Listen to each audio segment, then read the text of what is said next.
మోసగించబడి దేవుడు చేయొద్దన్న పనిని తినొద్దన్న పనిని వారు తిన్నారు. తిన్న దినమున వారి నిత్యముగా చనిపోయారు. కనుక బిడ్డ మరణం అనేది పాపం వల్ల వస్తుంది. ఆ పాపం వల్ల వచ్చే మరణమే బిడ్డ, పాపం వల్ల వచ్చే జీతము మరణము.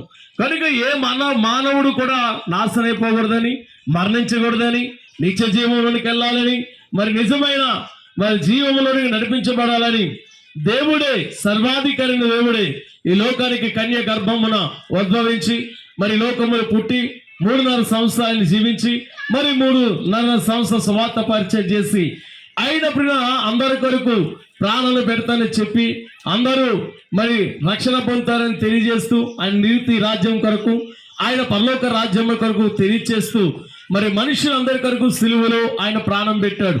సమాధిలో 3 దినాలు ఉన్నాడు. సమాధిలోంచి తిరిగి లేచాడు. ఇప్పుడు ఆయన మరలా మన కోసం రాబోతున్నాడు.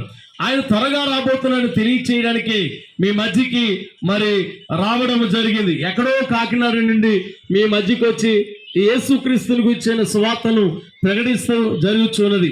ఎందుకు మీకు ఈ విషయాన్ని తెలియజేస్తామంటే, ఇక్కడ వచ్చిన వారు మరి పని పాట లేక మేమేమి రాలేదు.